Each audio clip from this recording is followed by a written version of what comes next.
Hello ladies and gentlemen, welcome to another Patreon Q&A where you guys send me questions and I go through and I answer as many of them as I can. We have a pretty good stack of them actually this month. We got a bunch that poured in at the last minute and some people that asked quite a number of questions, and also Kenza drew on all over my note cards, so we got drawings and answer suggestions. The first one I've got is from Meat, and he asks, what is the secret to time travel? And I'm afraid I don't really have a good answer for this one. I mean, as far as what I do for time travel, is I continue to just exist, and you move forward in time. It works quite efficiently. I can't really move faster than this, but I understand that if you move faster, then time will slow down somewhat. So you could, move at varying speeds. Kenza recommends rad dinosaurs on rollerblades will help you travel through time. So, that's that one. John Curry asks, what would you suggest when applying for a job? And for this one, I actually don't know if I can provide you a whole lot of help, because I've done job searching, obviously, and I've gotten jobs in places, but nothing, I mean, like, I couldn't give you a really wide idea of what to do. And of course, everything also depends on where you are, what the job market is like, where you live, what the people do, because it can vary a little bit kind of culturally and depending on the job market. If you've got an employer's market, then odds are you almost need to know somebody to get into a job. So that's one thing that I recommend is the best thing to do is to see if you can network and find people who can help you get into a job, because if you've got friends who can vouch for you, then it's a lot easier to get into a job. That's how I got into land survey, actually, was I had a friend who knew a guy who was in a thing, and so that's kind of how I got into land survey. Aside from that, I mean, I once got offered a job because on the application they asked me questions about like how would I tackle various problems, and I just gave them very creative, if not kind of humorous answers, because I wasn't really taking it too seriously, but I just wrote out like I don't know, just like amusing essays on what I thought should happen should those things actually occur. Kenza recommends you get naked. Justin says, he's got quite a few here. What's your favorite faction in the Imperium of Man? Will the Emperor wake? What's your favorite Black Library novel? And if you're talking about all of 40k, I play Tyranids, obviously. I like the Space Bugs, this from Warhammer 40k. But within the Imperium of Man, I guess, there's not really a whole lot of factions that are playable. I mean, or technically there's not. I mean, there's like the Space Marines, and then they have like 20 different chapters of Space Marines. So if you just love Space Marines, then you can play Space Marines until your eyeballs bleed. That's how 40k is these days. Or you could play as the Imperial Guard, or if you hate yourself, you could play as the Sisters of Battle. I'm gonna go and say that I kind of like the Sisters of Battle, but not really because they're a good faction, or because there's a lot of material out there about them that makes them a really interesting faction. It's because they are a faction that is spoken of less frequently, so therefore I feel like there's more potential to kind of build up your own army in the way that you want and make more assumptions about them, so they become more exciting through the void of information rather than because there's lots of stuff going on. The trouble with Space Marines is that there's so much written about them that there's very little to the imagination with how Space Marines think and what they do and how they, how they behave and what do they do for free time. They don't have free time. Space Marines have no free time. And you can get like this a little bit too with the Guardsmen, because they vary from planet to planet to planet. But of course, they're not really space guys so much as they are just sort of like infantry grunts. And so there's nothing too extremely exciting until you get into like the assassins and stuff like that, the really highly specialist guys that are uncommon. So yes, that's my favorite, I guess, is just the Sisters of Battle, because there's less about them. I don't really read a lot of the Black Library. I don't know anything. I don't really read those novels. I tend to avoid. I mean, like, I'll read Discworld, but I try to avoid like brand name writing. Like if someone's doing like the Halo series or this or that series, I'll kind of try to avoid them, because a lot of times you get that sort of fan fiction-y feel. Like I get that impression with StarCraft, because StarCraft 2 was based on a lot of the books that were released between StarCraft and StarCraft 2. And you can see how, if that's true, the books apparently really strained the characters over time, as they just introduced sort of a power creep and sort of a lot of weird stretches. And so I don't get into the books for that particular reason. But what's my view on guns and the Second Amendment? And actually I don't have a lot of views on guns and the Second Amendment. I was actually talking about this on stream just tonight before we got hit with the DDoS attack, and unfortunately my internet's been down since that, kind of a pain in the butt. But I don't really have a lot of views on the Second Amendment. because I'm really not that much of a gun enthusiast. I don't know a whole lot about guns. I do a little bit of research sometimes if I want to do some writing on something, or if I want to run a game, like a role-playing game, and it matters. But aside from that, like, I just have a friend, and really, it's kind of funny. He bought himself like a assault carbine, a semi-automatic assault carbine, because he's a Marine, and so he knew how to handle guns. And he bought an assault carbine, and for a little while he thought it was kind of cool. But then, like, he never really went hunting. He never really did anything with it. I mean, and a carbine, if you're not familiar, a carbine is like, it's like a rifle, but with the shorter stock, I think, because the idea is that you want to move around indoors and use it in hallways and stuff like that. So the assumption is that it's better for self-defense, I guess, for home defense. But after he'd had it for a while, he eventually sort of lost interest in it. And he was like, yeah. He goes, this is kind of an expensive and stupid investment. He goes, I don't really know why I've got it anymore. And so that's kind of my take on guns, because that's about as much experience as I have on them, is when you start getting into, like, carbines and stuff like that. I mean, like, it's weird. It varies from person to person, but there's as many people who would buy guns and do something stupid with them as there would be. There's probably more people who would buy guns and do something stupid with them than there are people who buy gun lockers and lock their weapons up someplace safe and always follow the rules and know all the rules, for that matter. And even if you're a gun enthusiast, I think you can probably agree that there's a lot more foolish people with guns than there are people who know what they're supposed to be doing. Some people have advocated, like not outright like banning things like carbines, but at least requiring that you demonstrate you're not an idiot before you buy one. But I don't know, you get back and forth. The gun lobbies are really involved in that sort of thing, and it's not a battle that I have any stake in. So aside from just what I read and little passing opinions, I don't have much of a take on the Second Amendment or gun rights. What's my favorite historical empire or favorite leader? And I don't really have a favorite historical leader or favorite empire. They're all kind of interesting in their own ways, and a lot of them had rises and collapses. So they were good at times, and then they were terrible at others. And you tend not to get a really good feel for what they must have been like, even in their best of times. Because, I mean, you hear about the leaders, but it's all sort of glorified a little bit, or vilified if you read about, what the enemies of these great politicians were saying. And you can never really get a very good idea of what things were really like. Because, I mean, imagine now, if we had to look back 1,000 years on present events, and all we could use was like CNN and Fox News and MSNBC, what kind of picture would we have about the life that we live in now? I mean, what will our descendants say about our country or other modern countries at the time or anything like that? It'd be kind of a mess, sort of muddled. And what I suspect is that it was probably similar to now, but with more bed lice in the past. So yes. That's kind of my take, because I assume that there was really no best empire. But as far as fascinating people go, I mean, they're all kind of fascinating in their own way. Like, Napoleon is interesting because he was extremely charismatic, but a really terrible politician. As soon as he got into politics, I mean, like, he was ready for it, he was good to go. And then it turned out that, he was not really a very good politician. Great general, kind of a lousy politician. So Napoleon is interesting. Catherine the Great is fun. I mean, these are like big names that you get into, and there's also small names. I've got a book on Mithridates, who's kind of neat. He was like the second Hannibal in a way, but I don't know, no particular favorite. What is my favorite version of Transformers, basically? Which and again, I was never really too big in Transformers, so the old original Optimus Prime, that's the way to go, because that's the one I know about. Although I think I remember liking Beast Wars a lot, and I believe that also had an Optimus Prime in it.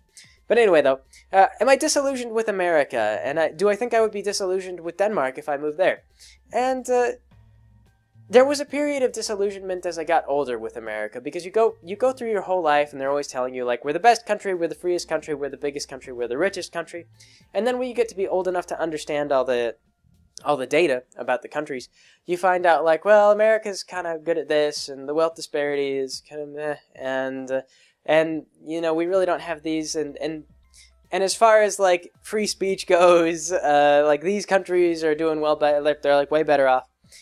And the two-party system is kind of bonkers, and it doesn't really, like, So there's a little bit of a disillusionment on my end with America. But I don't think that I'm going into... If I move to Denmark, I'm not going to go there in the assumption that everything... Like, oh, of course, everything's perfect in Denmark. I've seen some of the politics in Denmark. I've seen what some of the politicians are saying over in Denmark. And there's humans here, there's humans there. It's not going to be, like, more utopian or anything like that. I just expect that Denmark will have schools paid for. So if I have kids in Denmark, then I can trust that they're going to college regardless of whatever happens. And that's something that, I mean, as a young guy planning to start a family, that's something that's really easy to get behind. And of course, universal health coverage is also good.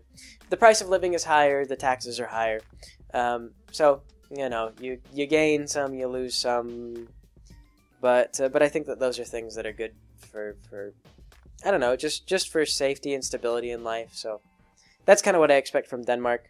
And as long as I have that, as long as they don't cut funding on those things, which they could, then I won't be too angry at Denmark if I can manage to get over there. Let's go through all the process of getting over there. That's one of the big problems. But anyway, though, another one. What are your plans, or what places do I recommend seeing in Denmark? And I've mostly been around the more rural areas of Denmark. That's where Kenza lives. I recommend passing by Middelfart because you can laugh at the name. You can pass by on train, and then laugh at Middelfart. Unst was a nice city. Unst, I think is how you pronounce it. Unst was kind of a nice city, but I can't really recommend. I mean, I just went to. I met one of Kenza's friends and saw movies in Unst, and so that was kind of nice.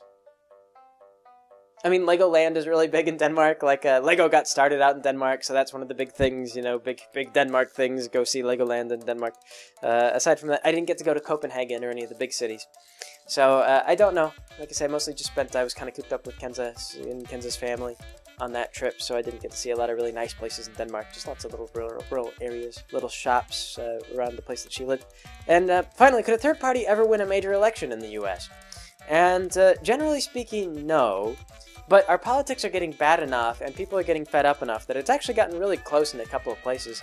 In Kansas, I believe that there was almost an election won by a independent there, because no one in Kansas will vote for a Democrat, and the leading Republican Senate guy, I believe, is widely disliked because he cut taxes to the rich and did a whole bunch of exemptions of taxes to businesses.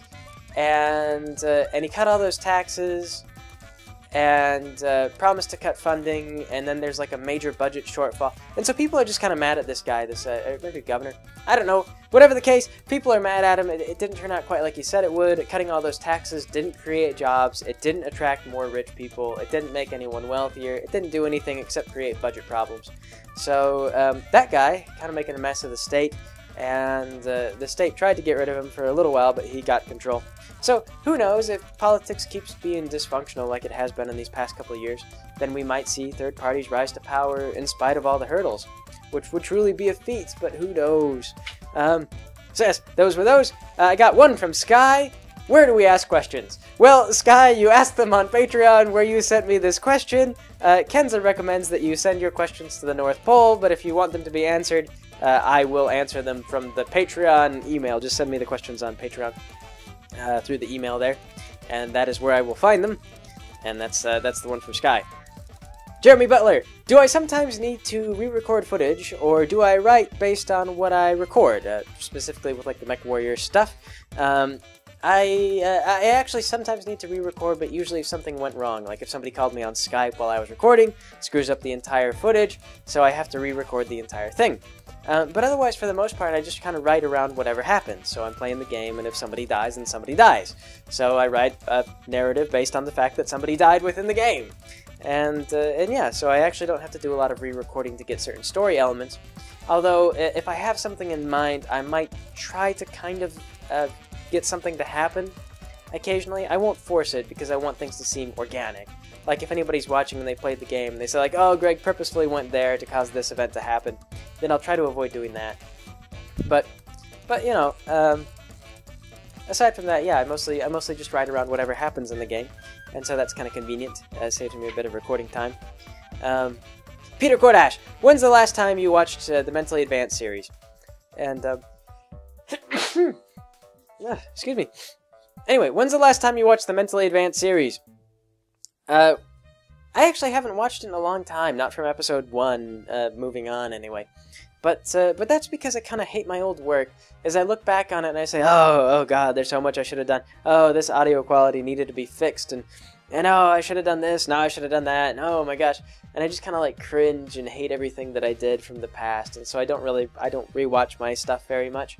I rewatch when people do foreign language dubs over my stuff, because then I can kind of, like, I remember what the jokes are, and then seeing someone else deliver the lines and handle the audio and all that kind of makes me feel like I can feel okay with that. So that's the kind of stuff that I watch, but it's been a long time since I've actually watched the Mentally Advanced series, or the past episodes. Just because I kill myself. The writing is fine enough, but even the writing needed refining back then. There's just so many things. But anyway, he says, can you please insult me as Pinkie Pie when you're done reading this? And so Kenza has a script for me. You are a piece of shit. Yes. Normally I don't swear, but you bring the hatred out from me, Peter. Yes, you bring the hatred out from me. So yes. Okay. Warp 1092. What's your take on online pirating? From what I've read, it's probably a whole lot less malicious than what these companies make it out to be. I think it's been used as a scapegoat to expand copyright power to kind of an inordinate degree. It's gotten so bad that I don't know who's more destructive, online pirating or the companies that are pushing for more copyright legislation. Because as an independent artist who's had to deal with the copyright crap, I don't know, it's just gotten to be a pain, and it really doesn't seem like I'm being protected from pirates or anything malicious whatsoever. I feel like, for the most part, it just gives a ton of leverage to really wealthy companies, and doesn't really help me out at all. So, my personal take on online pirating is that, for the most part, I mean, people who buy my stuff are mostly fans just looking to support me. So it doesn't hurt me very much. As far as large companies, I would hardly believe any of the data that they put out about that stuff. Because they'll say things like, we've lost more than the world's gross domestic product through online pirating. And that is so much crap. I believe they tried to, the RIAA, I think, tried to take America to court for losses. Like, they were like, we've been pirated so much that the entire world should just be bankrupt paying us back now. And the courts just threw that right out because there was no way they were going to get that much money. So, my take on online pirating, it's probably not as bad as people think. I'm sure it does hurt the bottom line of some companies, but if anything, not as badly as they say it does. With programs like Steam now very popular, it's really more convenient to just run Steam and download your games off of Steam, and, you know, there you go. You got your games off Steam.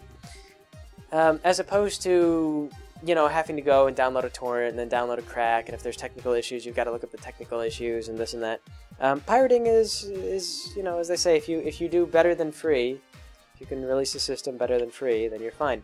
That doesn't mean that pirating would necessarily always be worse than free, but yes. What is my take on Sony in the interview, though? This was another thing, a big deal, is apparently North Korea. North Korea is said to have hacked into Sony. This is the allegation laid against them. They deny the allegations. And then Sony couldn't find anyone who would be willing to run the interview because North Korea was threatening to attack other places if they ran the interview. This movie that they made, the movie was about assassinating Kim Jong-un. And the thing about North Korea is that it's very strange, and the relationship that the U.S. has had with North Korea has been strange for many years, for some past 50 years now. They're actually, if everything that they, if what I've read is to be believed, North Korea has actually been doing a whole lot of criminal activity, not limited to online stuff, but also, you know, selling drugs and things like that to make ends meet for their country.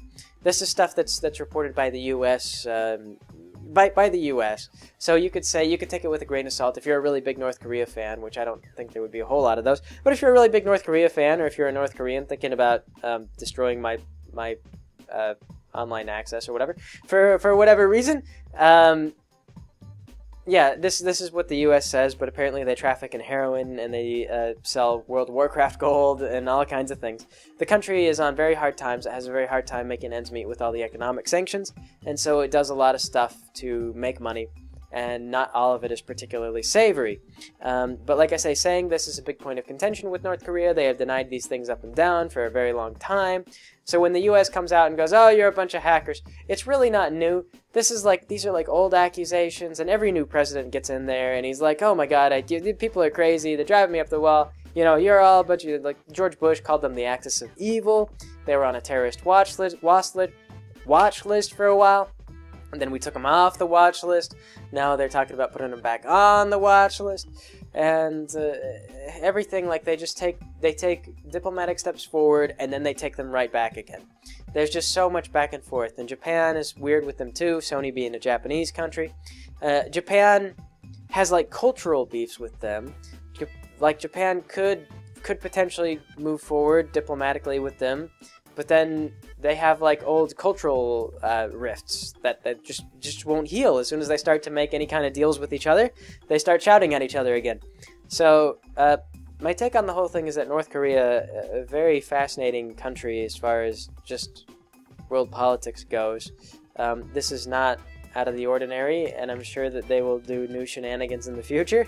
And they will deny it, and the U.S. will say, no, we have proof, and North Korea will say, no, we have proof we didn't, and so things will go as the cycle continues, because we are technically still at war with them. That is the headline on every article every time we report on those guys. So that's my take on it, just sort of more informational than like, oh, I'm shocked, I'm ashamed that Sony would give into this, because they didn't. They found people who would run their videos. But anyway, though, I got one from Kirk. Have you ever considered writing a novel? And yes, I have, actually. I considered writing a novel, but didn't really go anywhere with it, focused more on videos and stuff like that. But I thought it might be fun to write sort of like a modern Robin Hood story, but have it be like from a guy who wanted to be like Robin Hood, and then have things kind of like fall apart around him as he's trying to be like Robin Hood. Like he was gonna steal from the rich. He was gonna like steal from some guy's bank account, some rich guy's bank account, and then try to give the money away to poor people. And the situation was just gonna go from bad to worse and continually get worse. And then eventually, I don't know, I wasn't sure what was gonna happen to him. But I thought it might be kind of an interesting story, and it was gonna be written about like a little like satire with a bit of comedy, and with everyone kind of playing good guys and bad guys left and right. Everybody was sort of gonna be wrong at all times. It was like hopefully you wouldn't be able to root for anybody, but you would still kind of like everybody. That was what I had in mind if I wrote the novel.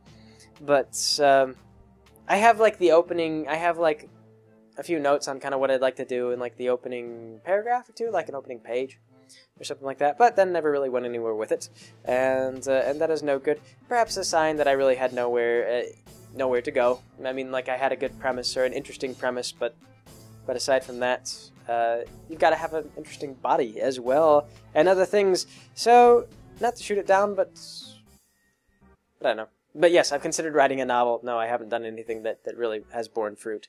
Wayward Pony asks, what's my favorite episode of MLP? And I don't know what my favorite episode is, but I do know what episode got me into the show. The episode that got me into the show was Sonic Rainboom, because that was the one where I first kind of got emotionally attached to the ponies. Because before that, I was kind of, a little iffy on it. I was like, yeah, I could keep watching it. Like, I see where the jokes are coming from. Like, I'm getting some of the humor. But by Sonic Rainboom, that's when they showed a character that seemed to be a little bit more nuanced than just some of the stereotypes. Was Dash got up there, and she was boastful, and she was the braggart, and she, like, rubbed everyone the wrong way. And a lot of times they use that character to give a message about, like, don't be a jerk, don't rub everyone the wrong way. And, but then they showed that Dash was actually, like, really incredibly insecure. And then it made sense that she was really brash and that she rubbed everybody the wrong way. Because Dash did that because she felt bad about herself and she was trying to undermine everyone else. Which wasn't good behavior, but it was certainly realistic behavior. And after that, I kind of got a little bit more interested in the ponies. So Sonic Rainboom, kind of, I don't know if it's a favorite, but it was certainly what actually got me attached to the character, to at least one of the characters, and then got me to keep watching. Will Rupert make a comeback to any videos? And I don't know, I've still got Rupert. There was a time that I considered doing Omegle videos, where I would like call people on Omegle and have Rupert be on screen and talk to them for a while. But aside from that, I don't know what I could use Rupert for independently. Otherwise, it's kind of up to Alan whether or not we would use Rupert in an Alan Hour, because Alan is in charge of Alan Hour. He writes for Alan Hour, it's his jokes. So whether or not Rupert comes back kind of depends on whether or not I encourage him to use Rupert, I suppose. But he's still here. Anyway, how long have I made music, and can I offer any advice on making music? And I suppose that, I mean, like, I've been in band since high school, but I played drums, and aside from drums, also xylophone, you know, percussion instruments. And what you learn from playing drums and xylophone in band is not as much as what you might learn from playing, say, like the flute, or the clarinet, or the trombone, or trumpet, or anything like that, because you rely a lot less on, except for when you're playing the xylophone, like learning the drums, it's a sort of it's a slightly different musical language, but not one that other people can't learn. It's actually better, if you're young and you're thinking about getting into music like band, what I recommend is getting into an instrument like trumpet, and then if you want to play drums, then transition over to drums after you've already learned music and you can sight read and do everything else, because you'll learn more slowly through the percussion stuff. But anyway, though, that's where I started out, and then I started doing electronic music around when I started doing the My Little Pony stuff. What that is it's not really exactly like musical skill. It's kind of a hodgepodge of having a good ear, finding good samples, and then being able to chop those samples up into something meaningful and unique that you personally like. Which is a lot. It's easier. You can scratch compose stuff, but using a program like Acid Music Studio, it's a simple program that will let you produce music with less skill, and you can do it rather quickly, which is how I get, you know, Monday music out every single week, and then I also do original background music for other things, is because if I don't know where to go with something, or I start working on like a bass line and then it sounds like crap, then I can go and I can look for a pre-built bass line and see how that sounds, or something like that. So you can salvage a botched attempt at something using those kinds of deals. Consequently, though, I can't really offer you a lot of advanced advice. This is one of these things, like, where I say, like, I'm an amateur comedian of sorts, or an amateur or whatever, an amateur this. At music, I really can offer you very little advanced advice. I can't really tell you much, aside from little tips and tricks that I use with my program. I mean, like, I know the basics. I know the basics of music, and so I know how to put together a song in a fundamental way. But honestly, to be honest, I really could use some music theory and composition practice and stuff like that. So, no, not a lot that I can offer you as far as teaching. Am I right or left-handed? I'm actually right-handed, so short answer. When Lily died in New Vegas, was Lily's death intentional in New Vegas? And actually, no. I was actually frustrated by it. I almost went to reset the game to reload a past save when that happened, because it took me completely by surprise. I was just walking around and I was like, oh, Deathclaws, I better back up, because Lily and I are not fit to fight those things. And so sure enough, as I'm walking away, like, I'm looking around my back to make sure I'm not backing up into any Deathclaws, I turn around and Lily's engaged in hand-to-hand combat with one of the damn things.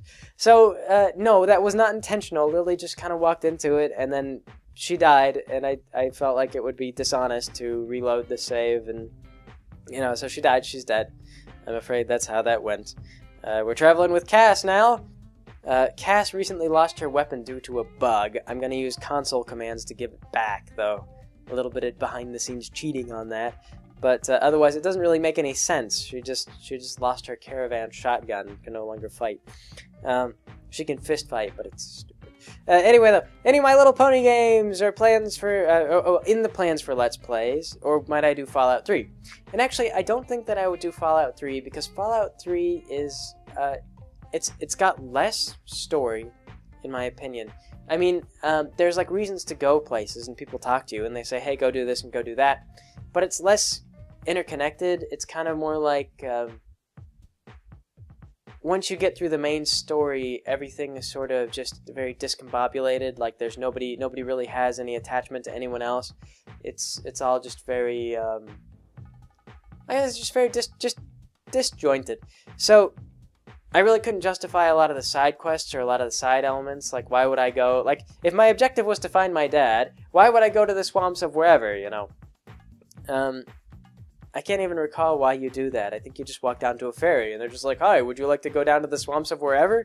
And you're like, yeah, I guess. And you go. You go to the swamps of wherever. And then you pick up a black book, and I thought that it was going to be all cool and mysterious, and it turns out there was just a bunch of ghouls. And anyway, though, so I don't think I'll do Fallout 3, not because it's necessarily it's not a bad game, it's a fun game to play, but just because I don't know how much, there's less story potential. It would be mostly me just playing through the storyline, I think, if I were to do it. And that would be the end of that. And as for My Little Pony games, a lot of them are either ROM hacks, or they are... or they tend to not be so great. I mean, I've played a couple games, but a lot of the ones that are built in like RPG Maker, for example, they tend to be not really well balanced, or they don't make any sense. Like the plot elements are just like what? Like I don't know what's going on.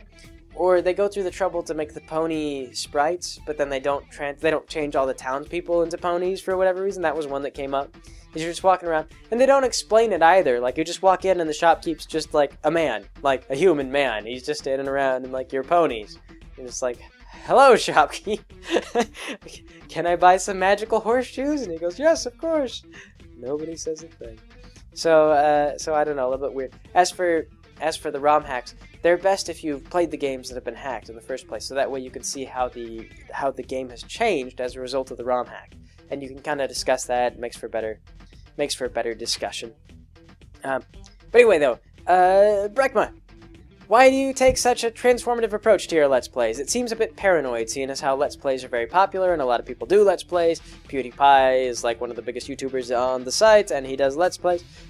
Was I inspired by someone else to do these? And actually, no, it was a little bit of paranoia, mostly, paranoia helps. Because one of the things that you get into is that there's not really any defining point that says that Let's Plays are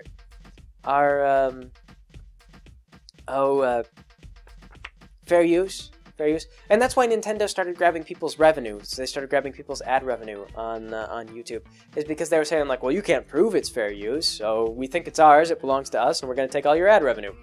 And stuff like that, though. Stuff like when Nintendo decided to strong-arm everyone's ad revenue away from them. There's really not going to be, I don't think that any time in the near future that there's going to be like a definitive court case that says like, okay, Let's Plays are totally, legit. Because I think that if someone got big enough that a company would really want to sue somebody over it, then probably, like, they would just settle, because it really wouldn't be worth it.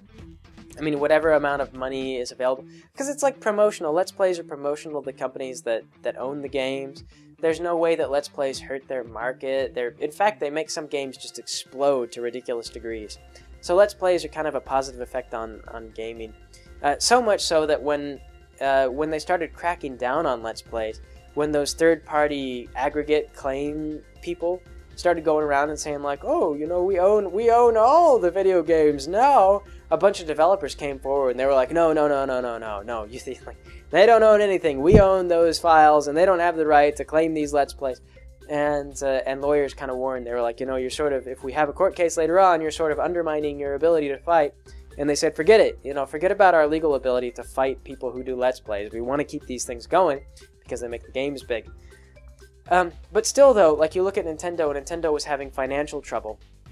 I would hate to have, like, Square Enix start to go bankrupt and then just come around and be like, oh, you did this ROM hack of our game? Well, guess what? We own all your videos now. All of them. They all belong to us. And if you don't like it, we'll just delete your YouTube account. Stuff like that. They have too much power on YouTube, and I think that it justifies a certain amount of paranoia.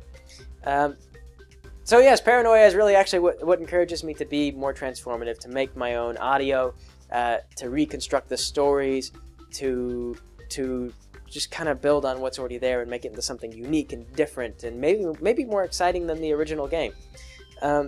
It's positive for viewership because you guys haven't seen these particular stories unfold before. Even if you've watched Let's Plays of some of these things, you haven't seen these particular Let's Plays. These are new. These are different. You've never seen Mobius say the things that I make Mobius say. So it's different. It's good for me, and creates a unique original story, even if it follows the old storyline. and it's a little bit more transformative. It's a better case for me. It means it's less likely for automated systems to capture my stuff, although they're getting more and more sophisticated, and sooner or later they will be able to capture me regardless of what I do. I've got another one from Boris Rebo. Have I visited Pole, and what is my take on Pole? Pole on 4chan. Pole, I have been to Pole on 4chan. Pole is interesting because sometimes when you go there, and perhaps less so because Moot recently he basically attacked the place. The trouble was that Pole started to get into Moot's personal business.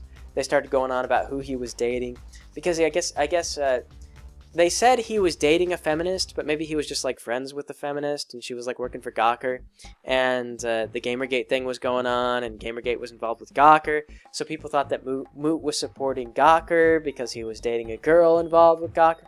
So Moot shut down. He kind of attacked Pole, and it's sort of like become its old self, but a little dumber. Anyway, though, it used to be a place to go that was very frustrating. I don't recommend it for the faint of heart, because it was a very frustrating, sometimes, like, you would just, I don't know, not a happy part of 4chan at all. But they would talk about things, or they would talk about current events, and if you saw something, like, you'd see, the place was frequented very heavily by, like, white supremacist groups. And this was another frustrating thing, because if you wanted to discuss any kind of politics, it didn't matter what it was. You could be like, you know, there's a lot of snakes in Australia.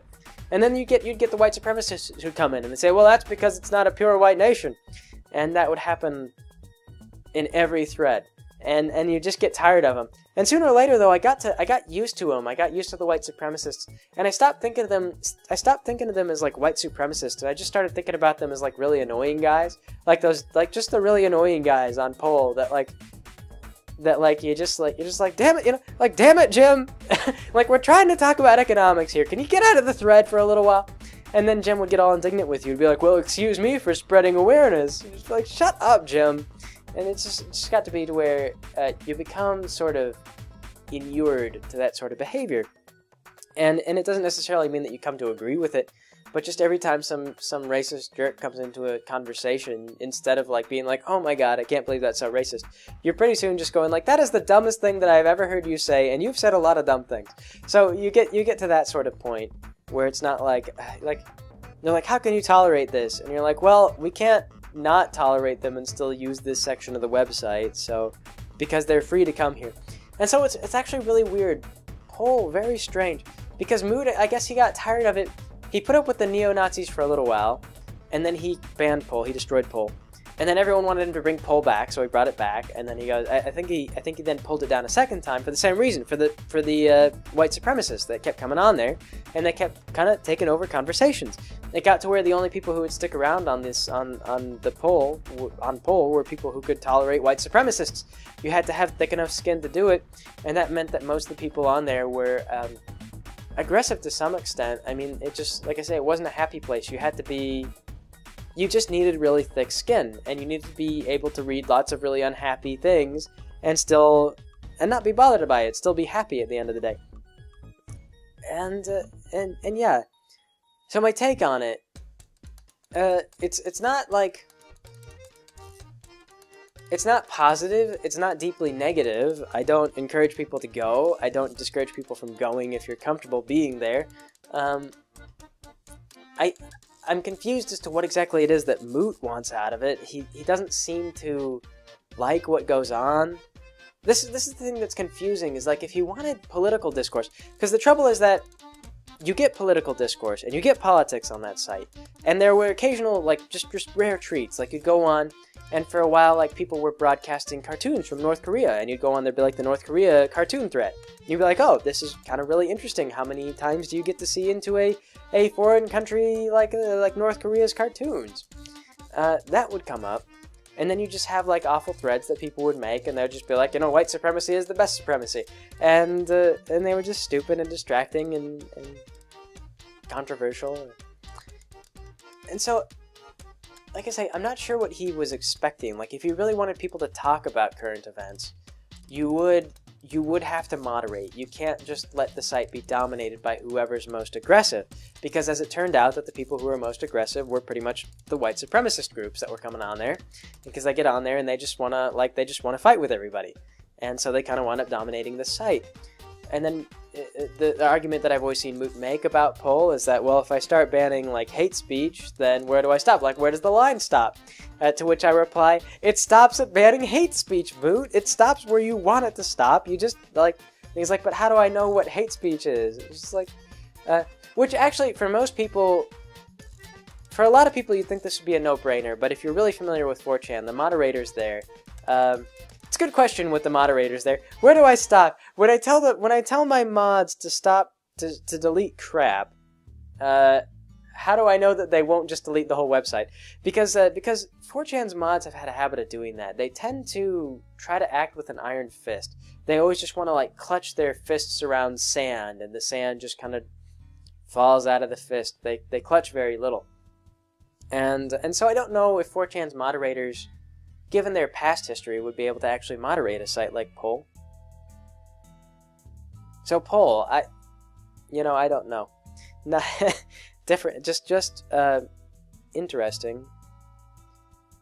Kind of a mess right now. Moot's made it into a mess, but it hasn't really fixed anything. I feel like there's probably more.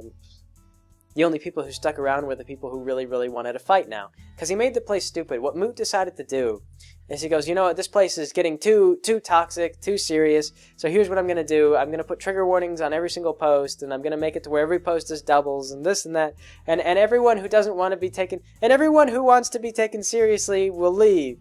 And then it turned out the white supremacists they're used to being ridiculed, and they're used to being shouted down, and they really want to fight, and so the only people, like the people who stayed on Poll, were the people who wanted to fight and who were used to ridicule.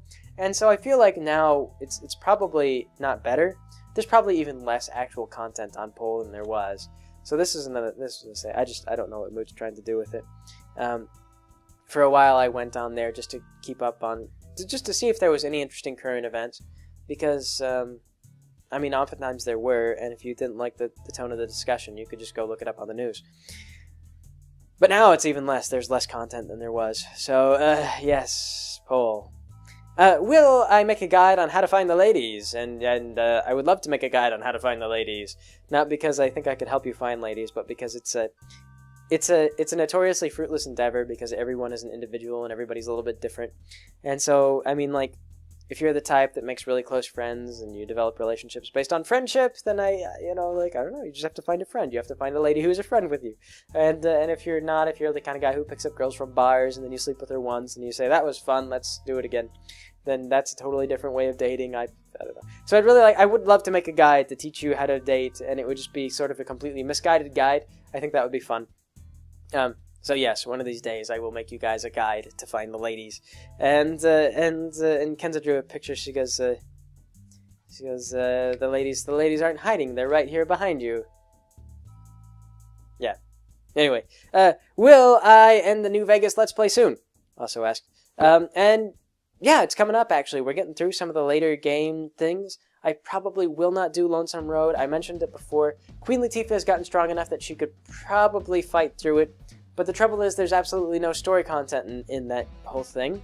I mean, except for that whole deal with Dreadlocks McPouts a lot. He kind of just, I mean, like everywhere you go, he's like, oh, hello, Courier. Did you know you exploded everyone? Because you did that. You don't remember because you weren't there when it happened, but everyone exploded and I blame you. And I don't know. I hated that guy, Dreadlocks. Whatever his real name is, Ulysses. I hated Ulysses. He's just so mopey, so stupid. You delivered a package. What kind of evil, sadistic courier delivers a package? My job, asshole. It's like, I don't know. That's like wanting to kill the local deli because a lot of people in your local town died from salmonella poisoning or something like that. I feel like, I don't know. It was stupid. Not very good story elements. I could comment on it, but I think there would be a lot of fast forwarding with like Queen Latifah. Just you'd see the juicy parts, and the parts where Queen Latifah's like, I should go home. Like, I should just go home. I'm done. I should just go home. Really though, from the very start, it was kind of a mess. I got attacked by robots. Anyway, so that's it for all the questions. So great big thanks for those of you who didn't send questions. A great big thanks to Kirk Depew, Kyle Nobley, John Curry, Sebastian Weinberg, Justin, Zoe, Shory Knight, Meat, Lorenzo Perez, Nathan, Dylan Siddle, Jacob, Smash Lampjaw, James David White, Palpatinas, Sky, Blue Moon, Chase Falcon, Jeremy Butler, ND Armenio, Jonathan, Severin Mahoney Marsh, Crash Collison, Matt, Robert Yeager, Christian He, Boris Rebo, Charlie Diamond, Saul Raddick, Nyax, Michael Frank, General Disorder, Ryan Simcoe, Amanda, Brian Dagame, Niles, Charles Martin, Phantom 360, Park Bowman, Warp 1092, David Silver, Samuel Albert Mell, Michael Efforts, Matthew Grisham, Ryan Green, Jordan Ficus, Sirach, Austin Nugent, James Hansen, Ryan Sconnard, Augusto Nicholas Chicas, Pel Eck, Limey Pony, Sean Mount, Stephen Abbott, Harvey94, Robin Brown, Peter Corbash, Wayward Pony, and Kosho. So that'll be it. If you guys would like to send questions, then all you have to do is just, if you donate $1 to any video, then on our Patreon, and you opt in for that thing, then I will give your name a shout out at the end of the video as before, and I will answer your questions as you send them. Of course, I will occasionally answer questions on Tumblr, or if you want to catch me in the stream and we're not being DDoSed, then I will answer your questions there. And otherwise, I suppose I will catch you guys later. You guys have a good day.